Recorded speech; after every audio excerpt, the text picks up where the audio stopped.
Hi everyone, I'm Gary Nawn. I'd like to welcome you to this program, video streaming live and broadcasting live from our studios in New York City all over the world. We welcome you to the Progressive Commentary Hour.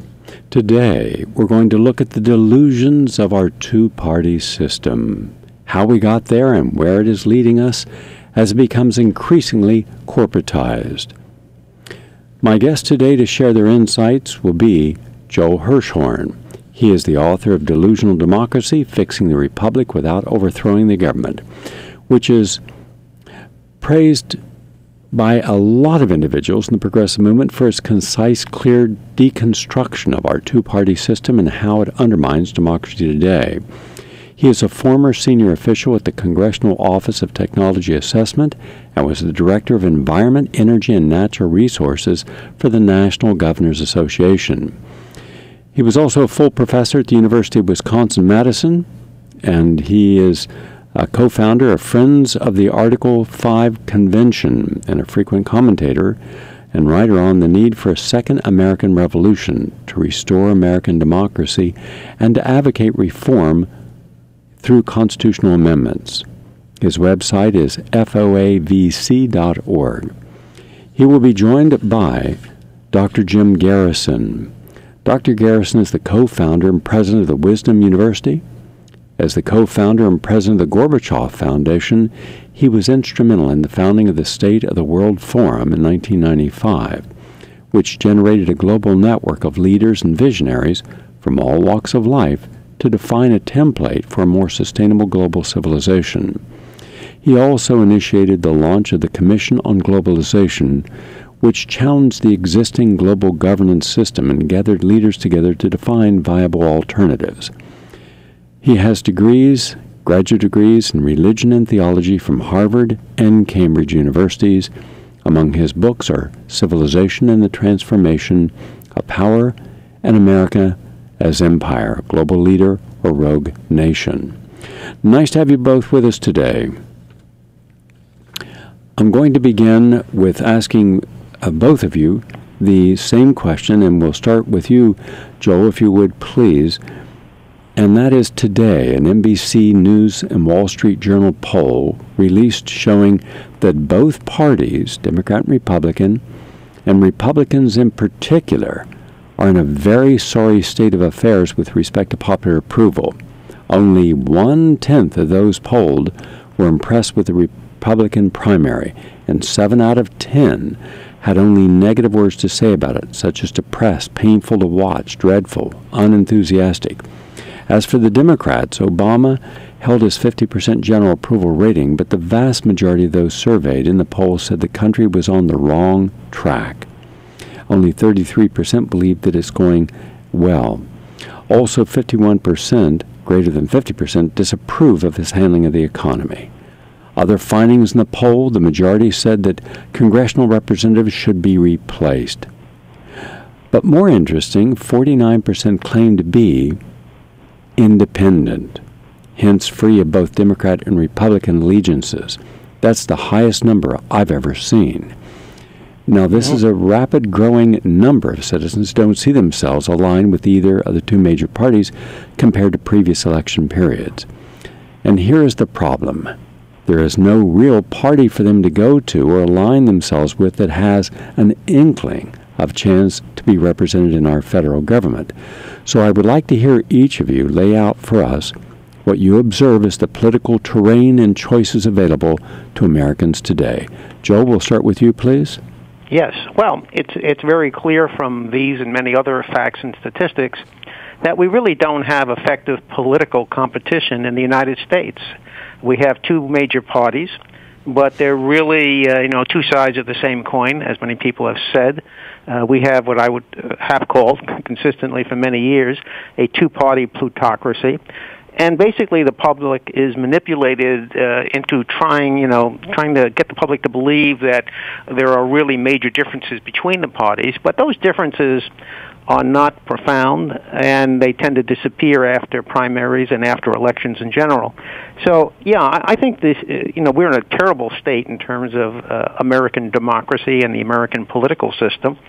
I used to advocate for a third political party, But then I began to realize that the system has been so rigged by the two major parties that it's almost impossible, certainly in terms of federal elections, for any third-party candidates to prevail. I am heartened by the Americans Elect effort, which is an Internet-based effort to create a system whereby people can be nominated for president and vice president, and they look like they have enough money to get whoever turns out to be their nominees on the ballot in every state.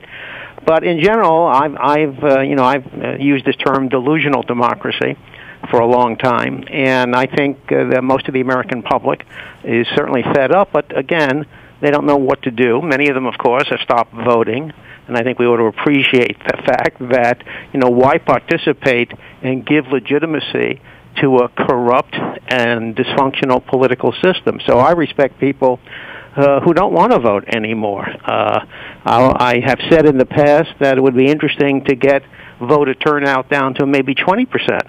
And delegitimize, the American political system.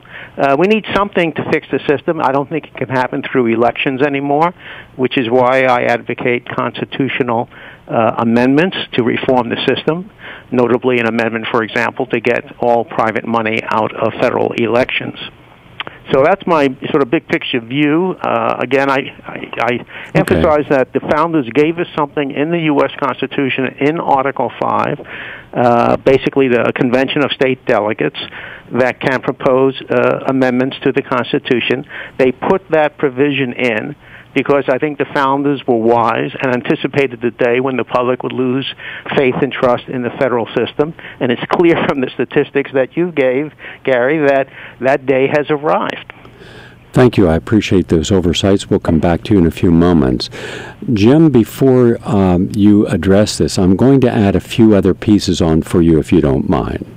Sure. I did an analysis over the last week of the economic situation for the average American and for all groups. And what I found was this, that we had as high as 10 million millionaires. Now it's about 8 million millionaires, meaning their net worth minus their property is $1 million. We have 8 million of those. We have over 40 million Americans who are in the upper middle class. These tend to be older and more financially conservative people. These also represent a high percentage of couples that have paid off their debt. If they're older, they have generally pensions and substantial retirements. Then we have over 7 million professionals, lawyers, doctors, engineers, professors, CPAs, people who have extensive education and therefore have a higher income historically per week, per hour than other workers. And they tend, if they didn't invest their money recklessly, they tend to be financially stable. They tend to live more in urban areas such as New York City or Chicago in the city, or more couples are living in the suburbs. And then you have a lot of Americans, the retirees, who are living in gated communities, and there's a lot of them. There's over 10 million Americans living in gated communities who, for all intents and purposes, the world is outside, their interest is inside. They are not that politically active, and they tend, again, to be more conservative financially, not necessarily politically. And then we have what is confusing to most people. We have the middle class, but there is no real middle class as such. I had to divide it into the middle class who are the working middle class who are making a living, a gainful living, and those who could go about a month if they lost their job without going into severe financial hardship. And the largest single group I have, beyond any group, is the working poor. These are people who have jobs, and sometimes 2 jobs. And sometimes everyone in the family is working, but their cumulative pay is so little that at the end of the day, they're not able to make their car payments, credit card payments. They're not able to hold the quality of life or standard of living they once had. Then you have a large segment of about 48 million Americans who are the destitute poor.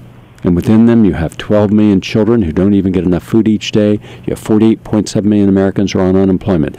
Now, when you take a look at the figure I gave you a few moments ago, and then you add up the total percentages of people who have lots of money, the super rich, I didn't mention, they're 1,200 billionaires, and the ones who have over $30 million, and you add them in with the millionaires in the upper middle class, there is your 37% to 39%. But that still means that you have 240 million Americans who are struggling, that either party has not addressed their needs. The media doesn't pay attention to them.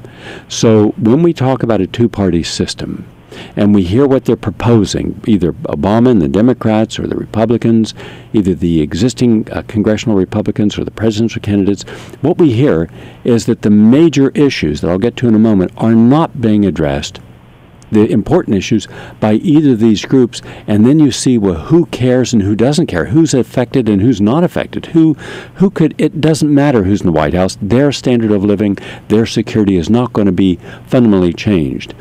And I think that that aligns with what we're seeing with more people becoming independent. These tend to be more the working poor and not, unfortunately, the other economic groups. Could you address these in any of the areas that you see that you would like to, please?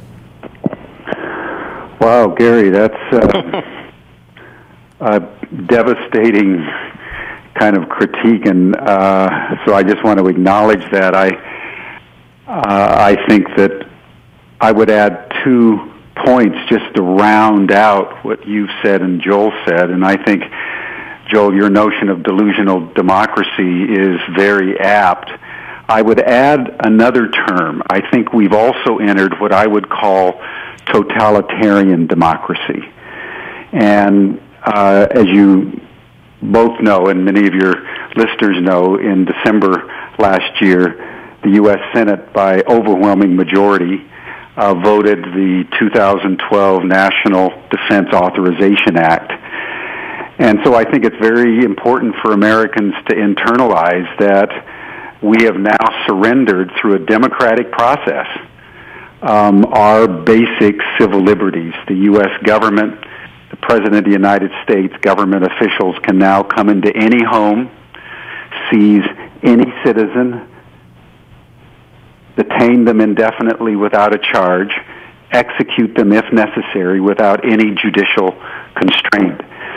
So I think we need to internalize that the two-party system is a trapping now and is a subservient aspect to a basic totalitarian democracy where the executive branch now can suspend the constitutional rights guaranteed in the Bill of Rights at will and without justification in a court of law. I think that this is complicated by a second factor that we should all take in, and that is that even when we do vote, we're mostly voting by these electronic voting machines. And there is an extraordinary amount of data that indicates that the manipulation of our elections now through server manipulation, etc., is taking place on a regular basis. So that's just one aspect. The second aspect that I would add, Gary, which really touches these devastating statistics that you're putting out, is that I think, we know that with Citizen United, the Supreme Court allowed corporations now to put in unlimited amounts of money into the electoral process.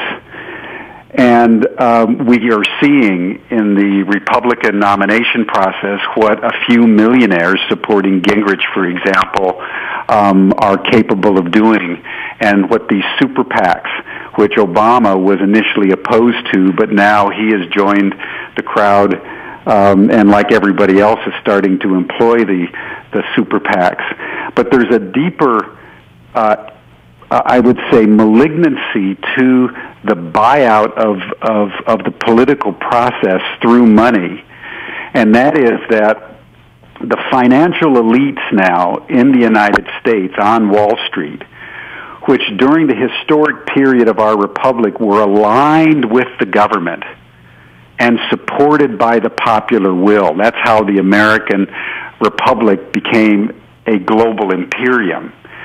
Now they're disengaging from the governmental process and cynically buying out the governing process.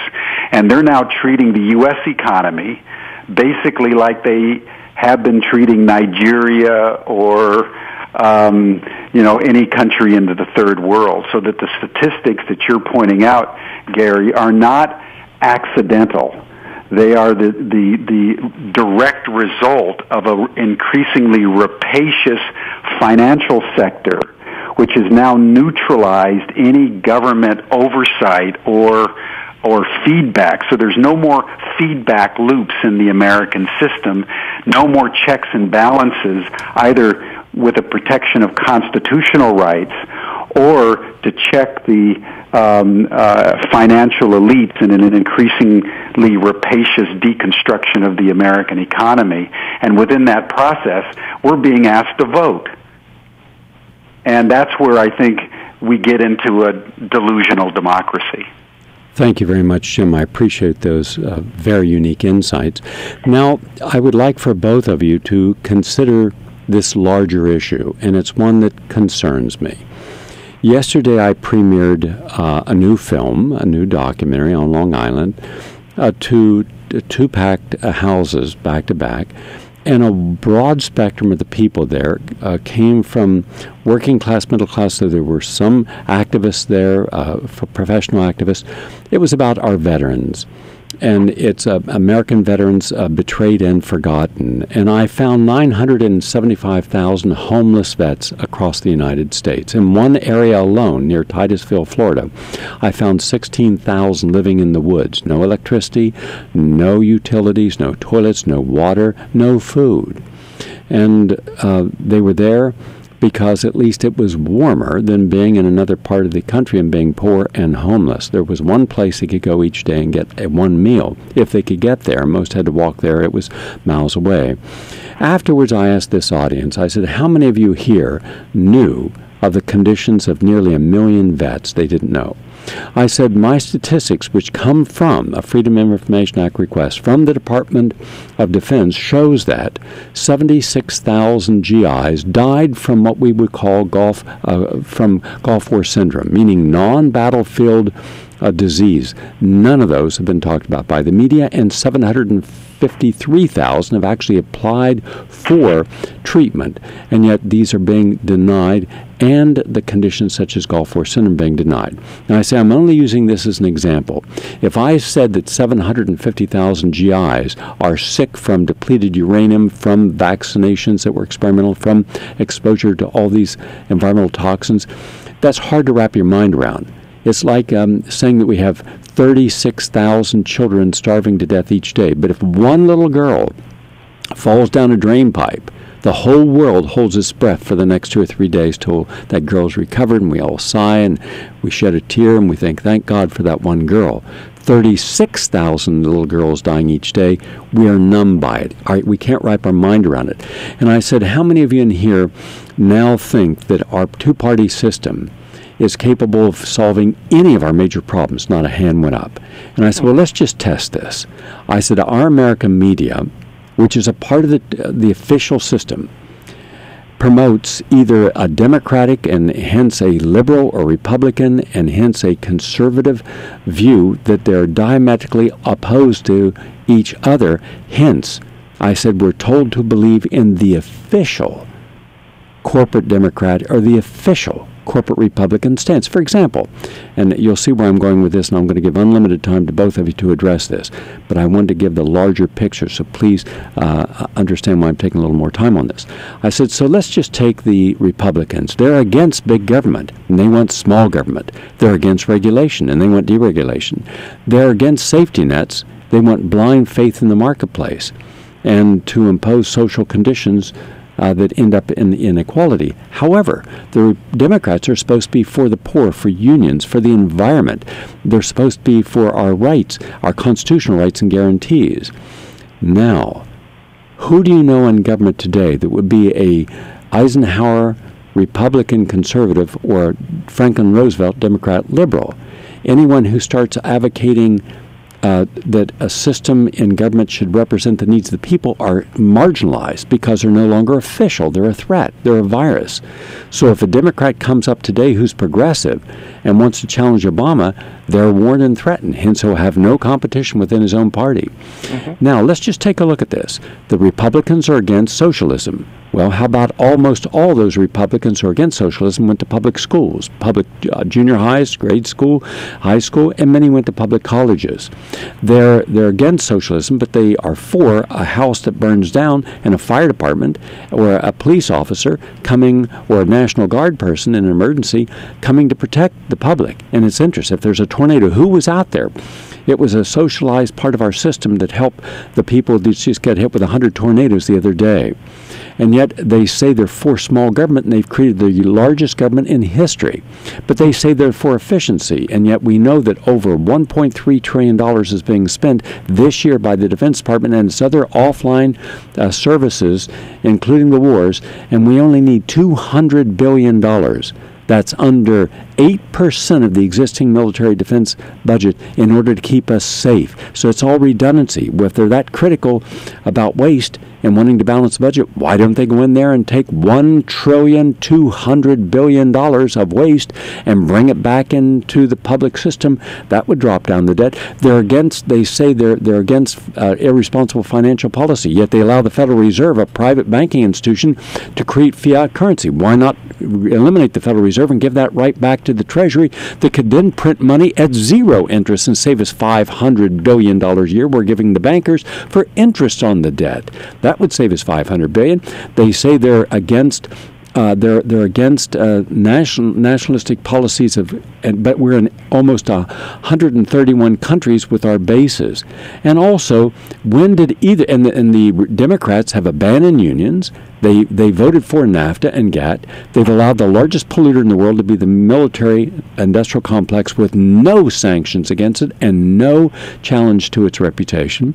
And yet they voted unanimously for the Patriot Act, and they voted for the Homeland Security Act. And today, this morning, they voted for a law. I don't know if either of you are up on this. Both the Senate and the House, and there were only 3 members of the House, Ron Paul being one, and 2 others, who voted against a law that, as of today, will make it illegal for anyone to demonstrate in an area where there is a federal official, whether you know it, there's a federal official there or not, which means that we can no longer demonstrate. It was meant to stop all the Occupy movements in the United States. You can spend a year in jail. That was voted into law today.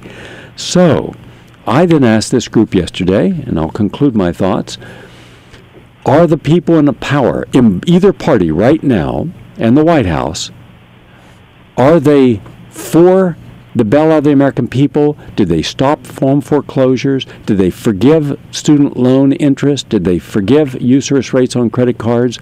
Or were they for the bailout of $16 trillion to special interest groups?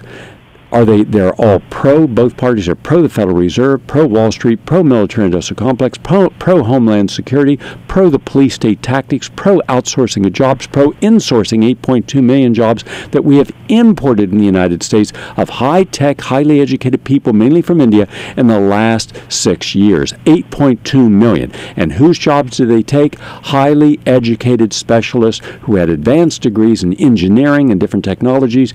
They're working, the people they're importing in are working for half the fee of those. They're pro-war. They're war on terror. They're pro-war on drugs. That's a real destabilizing. They're pro-bureaucracy building, mammoth bureaucracies that have sometimes of 120 bureaucratic agencies, over 80% were shown to be redundant. They're pro that. They're pro-continuing the national debt. They're pro-big agri. They're pro-genetically modified food. They're pro-big pharma. Obama's appointees of Hesher and Sebelius, to head these. They're pro-Michael Taylor. He came from Monsanto to head food safety at the FDA, now wants to outlaw all organic food and make only genetic engineering food legal. They're pro-fossil fuel. Obama got most of his money from the largest nuclear power regulator. And who used to work for that same nuclear power agency? David Axelrod and his chief of staff at the time, Ron Emanuel. They're pro-AIPAC. They sucked up to AIPAC today instead of looking that these are fringe, radical extremists in the Likud party and do not represent the rank and file of the average Israeli who wants peace. So when you look at what they're pro, and you see that all of these are anti the rights of states, the rights of individuals, the rights of democracy, the rights of constitutional powers, and they're pro the elimination of habeas corpus, where then exactly are we supposed to find any truth in the existing political system? That is my contention. That is my question. Take your time. We will start with you, Joel. Yeah, I mean, I started out in life as an engineer, so I'm very data-oriented, and I'm very familiar with all of the data and facts that you have summarized very nicely, Gary. The fact of the matter is, if you look objectively at the state of our country today, we should have a revolution going on. And the closest we've gotten is the Occupy movement, and lots of actions have been taken to thwart that movement. But there is no rational basis by any intelligent citizen of this country who has any kind of critical thinking capability to delude themselves. But people do delude themselves. So the point of our system is that there is an enormous amount of manipulation of the public, not just through the media, but through entertainment and through all the political lies. The lies are coming at everyone all the time through the media and marketing and advertising and sports and entertainment. And, I've been grappling for years on how do we get the revolution we need? How do we fix the system? Elections can't do it when it's controlled by these two sort of evil political parties, which is why I came to settle on the need for constitutional amendments. I mean, Jim was talking about, the attack on civil liberties, voting machines, Citizens United, all the things that you've talked about. Every one of these major problems could be addressed through what I call reform constitutional amendments. I mean, how can Americans take back their government? That's the central issue. And it won't be through elections. So I keep coming back, and I've been stymied for years. And I came to conclude that we need to have the first-time use. I want to emphasize that the option in Article 5 of the Constitution for a convention of state delegates to propose amendments has never been used, and it has never been used despite over 700 applications from 49 states, way more than the only requirements stated in the Constitution. Why has it never been used? Because the political parties, left and right, and Congress, obviously doesn't want an Article 5 convention, and neither do organized interests on the left and right, because they have learned to play the game of the corrupt political system, whether they be unions or, Wall Street outfits or whatever. Everyone on the left and right that has any kind of power has also opposed using the Article 5 convention option in the Constitution, which tells me that they're not really interested in true reform. And, we are ready for a revolution. I think all the statistics, Gary, that you gave, I always round things up in terms of the fact that we have about a third of the population in the United States, easily 100 million people, who are really suffering. And I'm talking about daily hardships, people without housing, without food, without health care, without jobs, and on and on and on. Easily one-third of the population. But the fact of the matter is, this is kind of invisible one-third of the population, and that we have this top 20% that's very rich. We really do have sort of two countries here, and the rich and the affluent are not hurting at all. They're doing fine. I love statistics, and the term that none of us have used yet is economic inequality. And if you go back and look at the statistics that the government collects, around 1980, we saw this, what's called the Gini coefficient, changing. And it has been going up, basically the indication of economic inequality started in 1980 and has been going wild for over 30 years, which means that the rich and powerful have stolen not only the government, but they have stolen the economy. And they stole the economy by stealing the government. And so that we have a totally useless electoral system a useless political system. And the question becomes, are we going to wait for violent revolution that we see going on around the world, or are we going to see some use of the democratic processes, such as the Article 5 Convention in our Constitution? That's the central issue. Forget about all the lies that we hear from Democrats and Republicans. Okay, voting Joe, for them. Jim, thank you for that, Joel. Jim, you're in a rather unique position to give us some insight because you have been one of the leaders of the progressive movement with a lot of background in spiritual, analytical, and ethical studies. That's part of your degrees, your graduate degrees in theology from Harvard and Cambridge. So you're bringing us a tempered view. Could you show us what you believe are the paths that we as citizens who are frustrated could take so we do not end up like Greece or Ireland, Greece, Portugal, and Spain, and Italy are all now at the cusp of going radical and throwing out their governments. Tell us what your solutions be. Take your time, please. Well, Gary, I think there's no easy solutions. And whatever I would say, I would want to be tentative and very reflective. It's very hard for us Americans. We were founded as a beacon of light to the world. We were founded as a haven for those seeking escape from the abuse of power.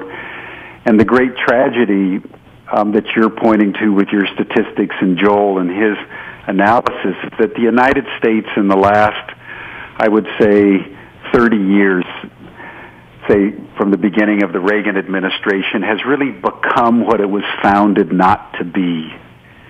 And I think that the great tragedy of Obama, who I believe will go down as one of the most devastatingly disappointing presidents in the history of our republic, is that he did not seize the moment when everyone in the United States, and I believe the world, believed that this young black man was coming into the highest and most important office in the United States and the world.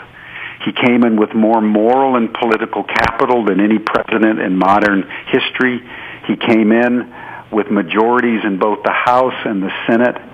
And the way that he has completely squandered and surrendered that moral and political capital, I think is going to plunge the United States into an abyss from which we will not recover. And I think all of us progressives who really believe that we were in for a transformational presidency, I think we went through shock. We went through kind of denial and anger, and now I think many of us are grappling with the fact that the devastating failure of the Obama administration is really condemning us to both a delusional democracy and a totalitarian democracy and an evisceration of the middle class from which I believe the Republic will not be able to recover. So, as a historian, I've been studying, what happens when people of goodwill find themselves in these kinds of situations where trying to reform the system does not even make ideological sense anymore, let alone common sense. And one historical reference that might be useful, because it's been very important for me, is the example of Saint Benedict in the 5th century at the time of the fall of the Roman Empire. Saint Benedict saw that the imperium was falling. He saw the barbarians massing at the frontier, and he knew that there was nothing anybody was going to do to stop the fall of Rome. So what did he do? He founded the Benedictine order. And what he did is he began to build small communities around Italy initially, and with an explicit directive to leave the big urban centers, to leave Rome, form monastic communities, get out of the way, get off grid, as we would say today. and begin to protect some of the sacred texts of antiquity. Many of the books we now have today are because the Benedictines saw the handwriting on the wall and acted to form resilient communities off-grid. The major difference for most Americans today is while St. Benedict could see the barbarians on the frontier, we've been ruled by the barbarians for some time, and it's our lack of appreciation of that really constitutes the major part of our predicament. As Joel was saying, most Americans haven't gotten yet the gravity of the collapse of the system that in their idealized mind, the mythology of the United States, is still real enough in the public mind that they're kind of like a doe looking at the headlights of an oncoming car. They're kind of both bedazzled and paralyzed from action because they're experiencing such cognitive dissonance, they don't know what to do. My view is that the system is essentially irredeemable, and I believe we're heading into a catastrophic system failure. I believe that I don't know when it's going to hit, but it's worth just mentioning that one of the reasons why Standard & Poor's downgraded the United States government last year was not only because we were coming close to missing payment on the debt, but if you read the actual document, the reason they gave for downgrading us from a AAA to a AA rating is they said the economic situation at the end of 2011 was actually more fragile than before the collapse in 2008, and the government now does not have the capacity to bail out the major financial institutions with the trillions of dollars required in the post-2008 collapse. So what do we progressives do? I think we have to be ruthlessly realistic about the fact that we are now in a we're in a national security state system. I mean, when the Congress can vote this morning to make it illegal for an American citizen to protest anywhere near federal officials, that's such a systemic abrogation of our civil liberties that the egregiousness of it comes to begin to match what the Nazis did in the 1930s. So what did the Jews who survived were not the Jews that tried to reform the system. They were the Jews who escaped. And I believe that we need to be really thinking about how we begin to form resilient community. How do we begin to think through navigation strategies, whether it's through the transition movement where we start to take our communities, our neighborhoods off grid. I believe those are the kinds of conversations that are beginning to become necessary for progressives. We have to stop this illusion that the system is reformable, and we're going to have to begin to learn from St. Benedict and other examples through history that as Prigogine says it, the Nobel Prize winner for chemistry in 1993, he wrote a book called Order and Chaos.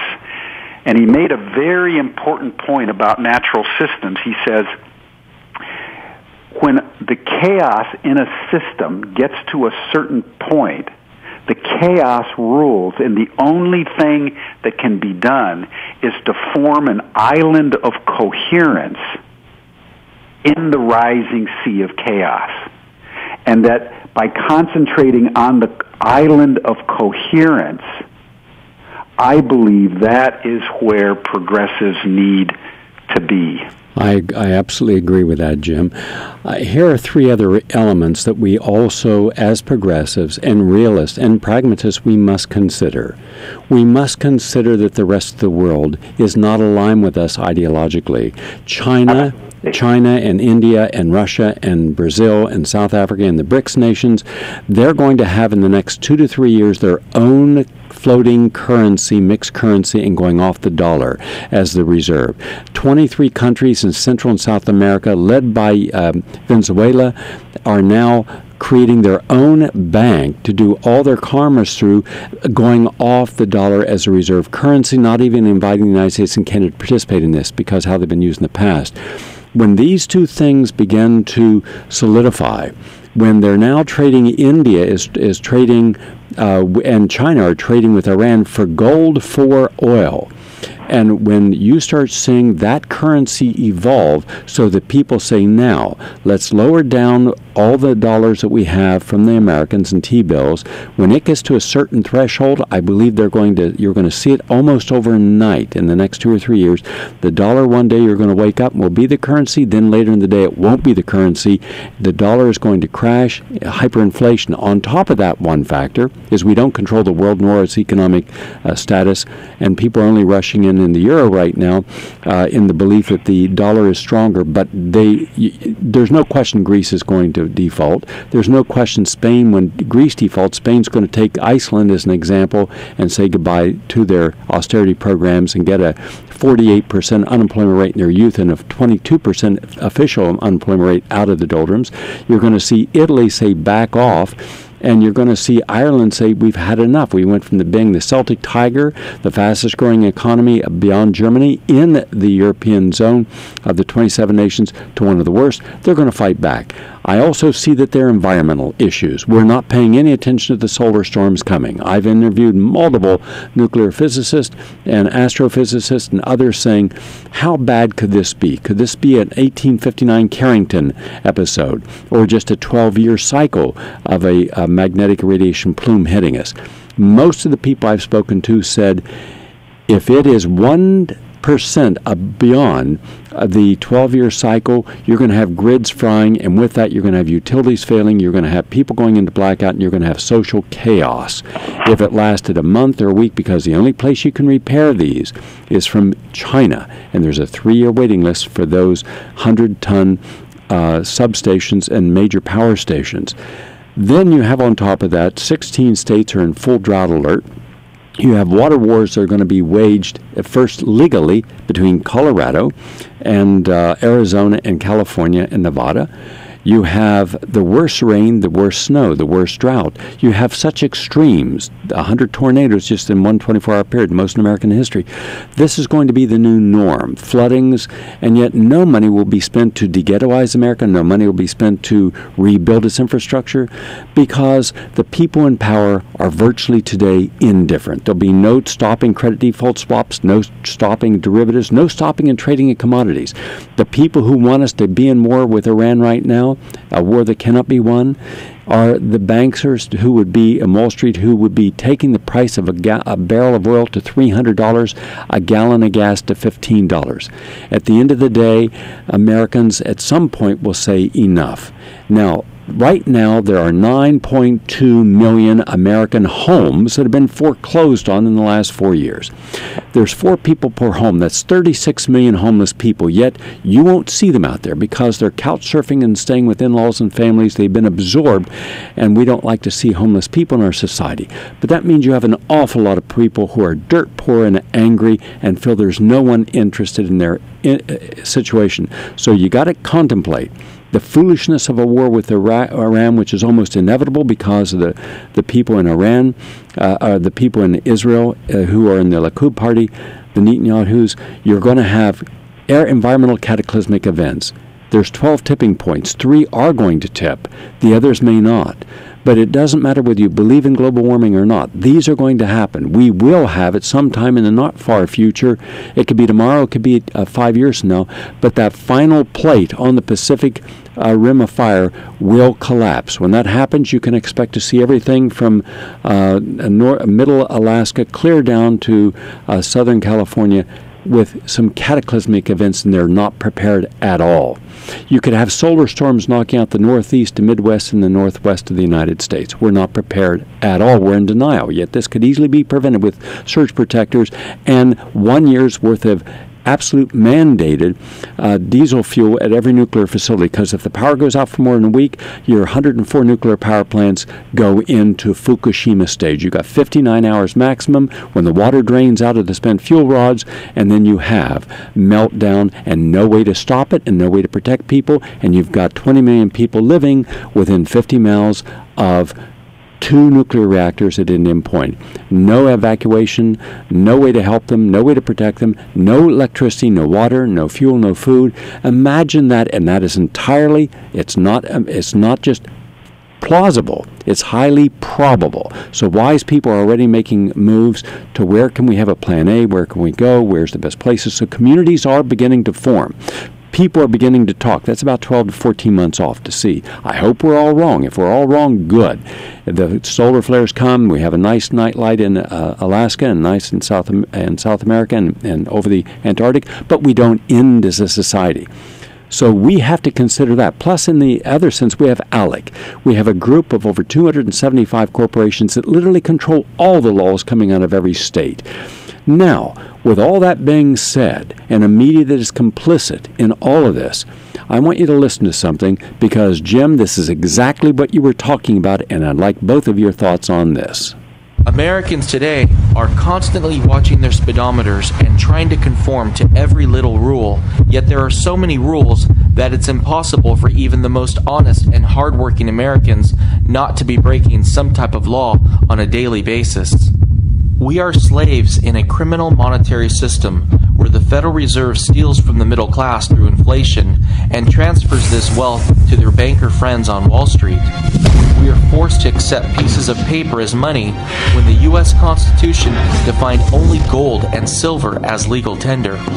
NIA has already proven in our previous documentaries, Melt Up, The Dollar Bubble, and Hyperinflation Nation, that the U.S. dollar will soon become worthless and Americans will see the purchasing power of their savings and income destroyed. However, the impending currency, fiscal, and debt crisis is no longer NIA's greatest concern. We are now seeing countless signs on a daily basis that the U.S. is headed for a complete societal collapse that will end civilization as we know it forever. You're actually breaking the law. Breaking the law if you try to capture rain falling onto your roof and pour it on your flower bed. Obviously, if you use the water upstream, it won't be there for the person to use it downstream. So what about the little guy watering with rainwater at home? Will anybody do anything about that violation of the law? If she really does do that, then she ought to have a water right to do it. The average American is reaching a boiling point. There is no common sense left in America.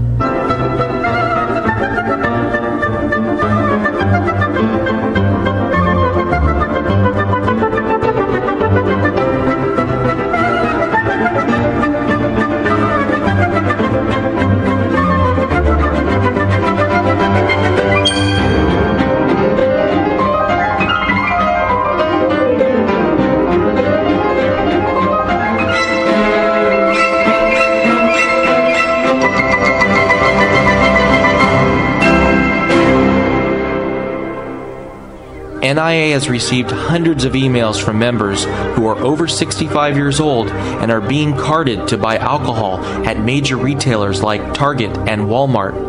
One NIA member has a son in the 2nd grade who was suspended from school for 1 full year and told to await a threat assessment meeting for doodling a small rocket in his notes during class.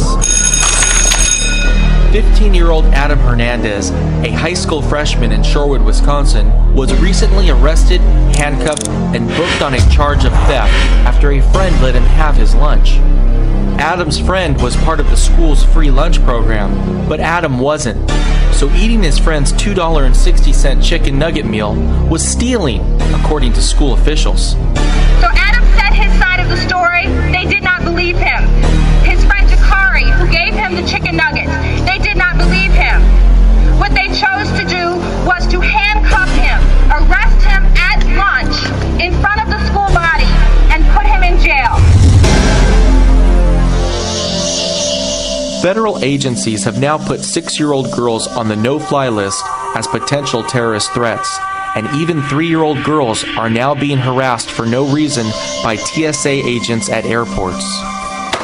6-year-old Alyssa Thomas is like any little girl. Ta-da! She loves her dolls, and she's already excited about the first grade.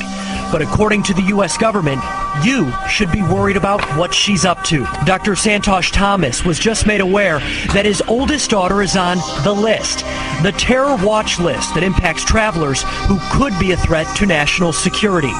Here, a TSA employee we've decided not to show is patting down Mandy while my wife holds her. First, they tried a handheld metal detector. Mandy was not in the mood. And the TSA employee, well, in my opinion, did not know how to communicate to her. Americans can't even bring applesauce through security at an airport without getting arrested. Supervisor Atkins of the TSA inspects Nadine Hayes' blue ice chest and finds items such as yogurt, grapes, sliced cheese, milk, cottage cheese, applesauce, and soda, which were all essential food items for the hydration and health of her 93-year-old invalid wheelchair-bound mother, Eleanor. Supervisor Atkins refuses to compromise and rudely stated, "We are going to confiscate everything." With this remark, Nadine reaches for the ice chest with her mother's food. Supervisor Atkins gives up possession to screener Teta, and a tug-of-war over the ice chest begins. Nadine is very upset that she will not have her 93-year-old mother's food items, but is still going to try to make the impending flight. She then takes the now empty ice chest and gathers the rest of her belongings. Supervisor Atkins appears to find this all rather humorous, as seen by her broad smile to her colleague. Melee is finally given back her charge of Eleanor. With no assistance forthcoming, the TSA has abandoned an invalid 93-year-old woman and her caregiver. Nadine has been cuffed and has been put in an awaiting police car with no explanation as to why they are doing this to her. Things are getting so bad at our airports that if your ticket says Brad, but your ID says Bradley, there is a chance that you won't be allowed to fly without getting strip searched and interrogated by Homeland Security. Last year, the state of Missouri issued a secret report entitled The Modern Militia Movement, designed to help police identify militia members or domestic terrorists. The report labeled libertarians, and more specifically, supporters of third-party political candidates like Ron Paul, Bob Barr, and Chuck Baldwin, as potentially being a domestic terrorist or members of a militia. Right after this report came out, a Ron Paul supporter who was leaving a Campaign for Liberty fundraiser in St. Louis was detained at the St. Louis airport for having Ron Paul bumper stickers on him and $4,700 in cash, which came from the sales of Ron Paul books and t-shirts at the fundraiser. Let's listen to some of the shocking audio from his encounter with TSA agents. I'm just trying to ask some questions to figure out what all this is about so I can get you on your plane. But you won't play smart, and I'm not going to play your game. How much money is it? I don't know the exact amount, sir. The card says about $4,700. $4,700? Yes, sir. Why do you have all this money? I asked her, sir, if am I required by law to answer the question? That's my. I'm just asking you why you have $4,700. I understand. That's my question. I don't understand the law. Do you want to talk to DEA about it? They'll probably ask. If they can tell me if I'm required to answer the law or question, I'll answer the question. I'm just asking, looking for a simple question. I just want to know why you have $4,700. That's not an unusual thing. I carry maybe $50. He refused to answer any questions. He don't want to answer. So we're gonna have to take him down to the station and let DEA, FBI, and all those people talk to him. Every one of them. You're suspicious to me. You're just from your answers. That's why we're going to the station. Am I being forced to the station? Or am I free to You will be if you don't walk out this office. Yes, you'll be going to the station. You'll be forced. Okay, that's fine. I understand. You're going to be going to the station. Now, do we have to put you in handcuffs, or will we have a problem with you walking through this No, sir. Being detained, yes. Okay, that's fine, sir. I don't understand the law. I'm happy to go. Well, we're going to help you understand if you don't. Americans' rights and personal liberties are being trampled on. Earlier this year, when the public expressed their concerns about airports adding full-body scanners that allow them to see your body fully naked, the TSA stated, "And as an additional precaution, the image won't be stored, transmitted, or printed, and deleted immediately once viewed." The TSA and other federal agencies flat out lied to the public. The U.S. Marshal Service has now admitted that over 35,000 naked images of Americans from the full-body scanner used at the federal courthouse in Orlando, Florida, have been stored between the months of February and July of this year alone. NIA believes that these full-body scanners are unconstitutional and violate fundamental human rights. The mainstream media has worked tirelessly to calm Americans' privacy fears by showing altered images from these scanners with blocked-out genitals. The truth is, these scanners produce images that make human genitals fully visible, and a simple computer technique of inverting the image produces an image that is in full lifelike color. And that's part of the end of liberty. Now, my final thoughts, your final thoughts, Dr. Jim Garrison, on how we are marching right towards a police state and fascist oversight in this country.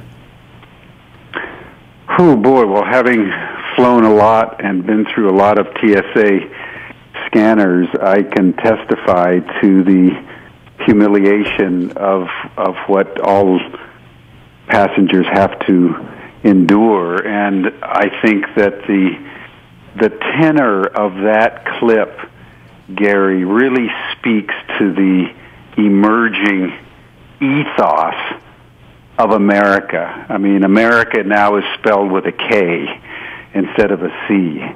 And our Bill of Rights has been replaced by the Patriot Act. And the TSA and Homeland Security means more than the land of the free. And that's what I meant when I said that America has become what it was founded not to be.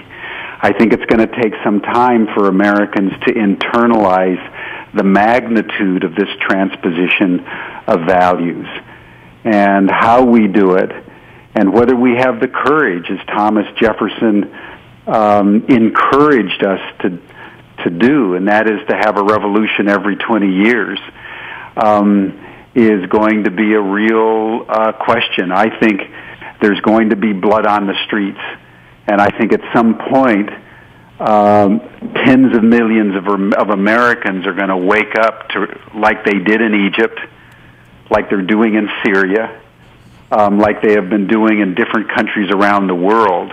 And they're going to realize that unless they seize the moment and come together as a movement, which would be Occupy not times 10 or 100, but Occupy times 1,000 or 1,000,000, and begin to mass at magnitudes that Gandhi in India was able to mobilize.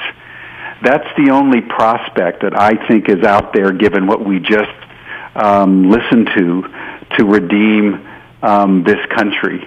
And absent that, and I think parallel to that kind of mass mobilization, and within this context, I really want to pay tribute to the people that have really embodied Occupy in the way that they did. I mean, it's not easy to sleep in a tent on concrete night after night with the rain and the cold and the deprivation, but that's what they did in New York and across the country and around the world, and they've done everything they can to shut them down, but Occupy keeps popping up. And I would add one other thing. I think that one of the real heroes of our day is WikiLeaks and Julian Assange, and I think that Anonymous, the people that are in there in the just hacked Monsanto tonight. Yeah. They just released all Monsanto's internal memorandum tonight. Beautiful. All right, just Beautiful. happened an hour before I came. Anonymous is the vanguard absolutely of the movement, and Occupy, and we all need to support them in every way we can, because as Anonymous knows, it's a cyber war, and they're cyber warriors, and they're doing this on our behalf, and I believe should be supported in every way that we can think of. Thank you very much, Dr. Jim Garrison. Joel Hirschhorn, I'm sorry we're out of time. Do you have just something in a real quick, a few seconds you can say, please? Americans who are ready to revolt. These are educated, smart people. Forget about the one-third of the population that are suffering. They don't have the time, energy, or resources. And forget about the top 20%. They're indifferent, and they think they're going to survive in a terrible condition. But I think we have 50 million people who are involved politically and have critical thinking skills who can lead the takeover of the government for the public. Thank you both very much. I'm Gary Null. I wish all of you to reconsider your position, become proactive in understanding what is happening in our once great country. Have a nice day, everyone.